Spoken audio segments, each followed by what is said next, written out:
El día de hoy me complace presentar a Hugo Ante, gerente de consultoría de Arellano Consultores, que nos va a hablar sobre la importancia que tiene el sector informal en el Perú. En este programa siempre hemos hablado de la problemática del sector informal por el hecho de que casi un 70% de este país a nivel empresarial es informal.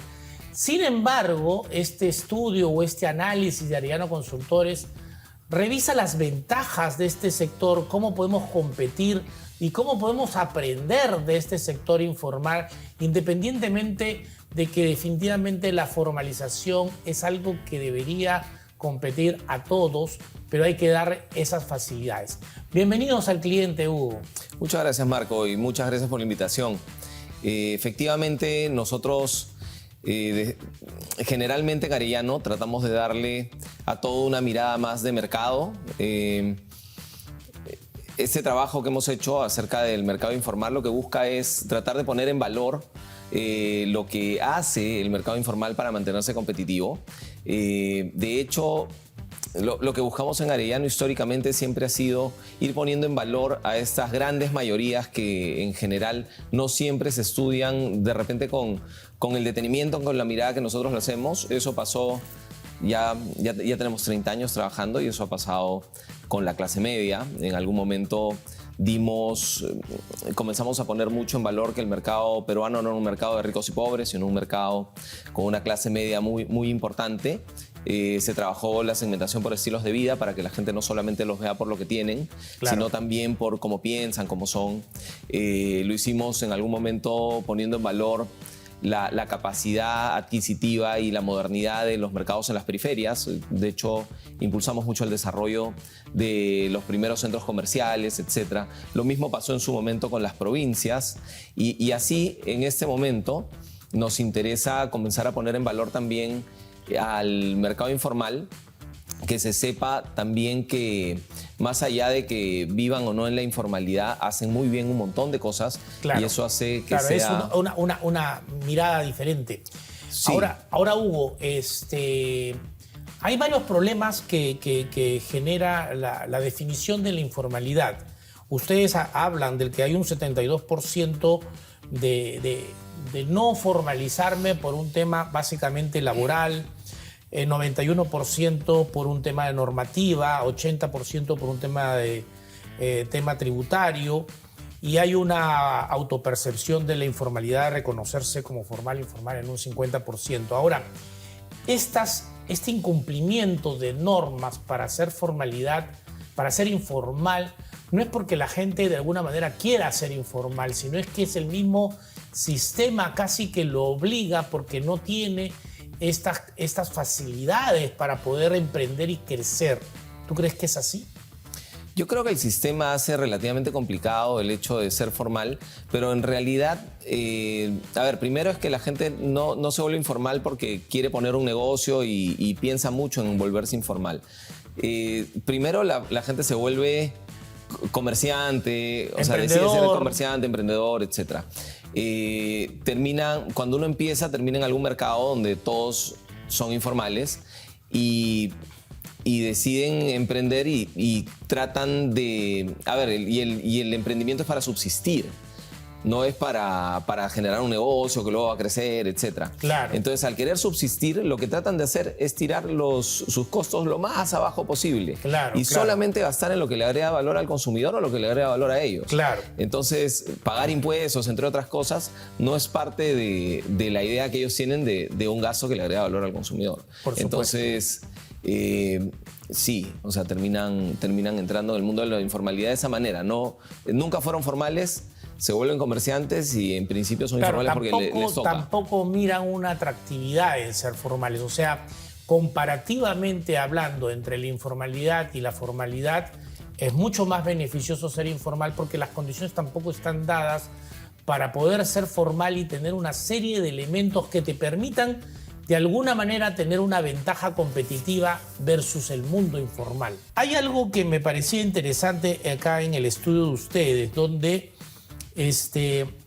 dentro de estos costos de ser informal tampoco tienen financiamiento y es caro el financiamiento. Están a la vanguardia o al riesgo de extorsiones, generan decomisos de parte de las municipalidades, tienen inseguridad de funcionamiento. O sea, el informal no es todo color de rosas, o sea, es un hombre luchador que definitivamente trata de salir adelante y posiblemente la economía de este país no ha caído en gran parte por la informalidad. Sí, es correcto. De hecho, si tú te pones a mirar el crecimiento económico del país y la generación de negocios informales, más o menos vas a ver una curva que crece exactamente igual. O sea, en gran medida el país también ha crecido por la iniciativa laboral, ¿no?, de las personas de entrar a autoemprender, porque si la gente hubiera esperado conseguir un trabajo bien remunerado, etcétera, se hubieran quedado esperando sentados, y eso es un poco lo que nos diferencia como país. Y eso hace mucho este posicionamiento que tiene el peruano de que es muy chamba, ¿no? Sí, definitivamente. Además, o sea, cuando ya entramos un poquito más a profundidad en lo que hicimos en este estudio, no solamente eso, o sea, termina siendo muy creativo y muy capaz de adaptarse a las necesidades del consumidor. O sea, estamos hablando del comerciante informal. Ese comerciante informal es muy capaz de adaptarse a las necesidades del consumidor. ¿Cómo es este comerciante informal? Cuéntanos. A ver, lo que decías hace un momento es algo bien importante. Yo creo que es bien importante que la gente lo conozca. O sea, cuando se habla con un especialista en informalidad, normalmente lo que se mira es todos los beneficios de ser informal y todo el problema estructural que le trae al país. Pero nunca se estudia al informal como un competidor más dentro de un mercado que busca satisfacer necesidades del consumidor. Entonces, nosotros, en nuestro compromiso con la objetividad, lo que hemos encontrado es que sí, claro, hay muchos ahorros por ser informal, pero esos ahorros pueden verse incluso anulados por los costos de la informalidad, y tiene que ver con todo lo que has mencionado hace un rato, el riesgo de decomisos, las mismas extorsiones, etcétera, ¿no? Entonces, cuando uno se pregunta ¿por qué entonces el 65% de la venta de alimentos, el 65% de los clientes de ropa compran exclusivamente en canales informales lo que compran? Es porque algo tienen que estar haciendo bien. Porque si la ventaja de costos no viene por ser informal, algo hacen bien. Claro. Entonces, lo que nosotros hemos encontrado en este trabajo, y en general nosotros siempre estamos estudiando estos mercados, es que hay dos cosas que ellos hacen muy bien. La primera es que son extremadamente eficientes, y la segunda es que tienen una capacidad de adaptación al mercado que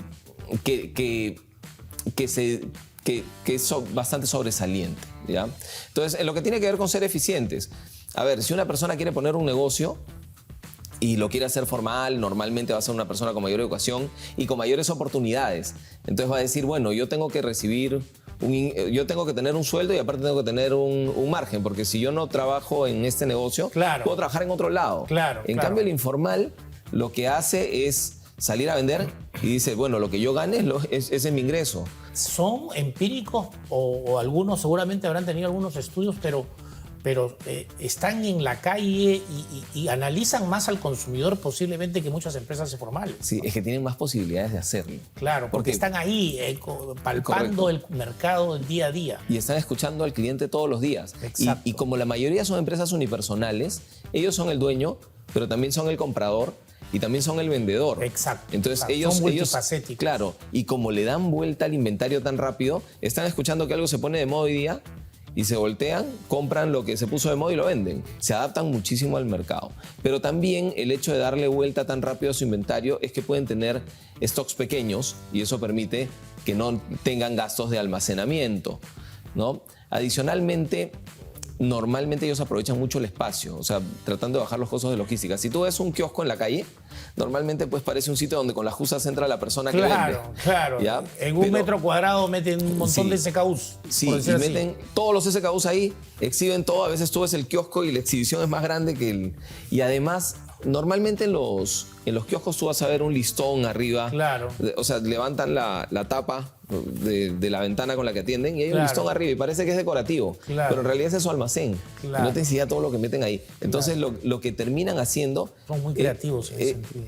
Es ser muy creativos para no gastar nada aparte del producto. Entonces, terminan poniéndole un margen chiquitito.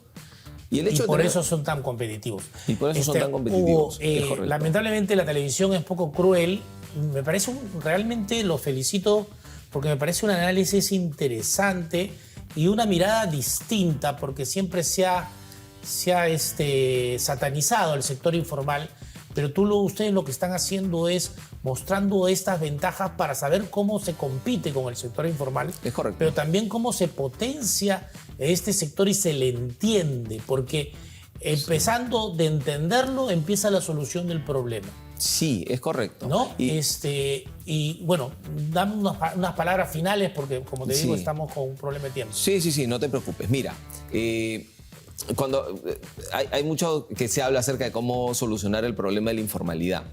Lo que nosotros estamos haciendo, de repente sin que uno se dé cuenta, termina siendo algún tipo de solución a eso. ¿Por qué?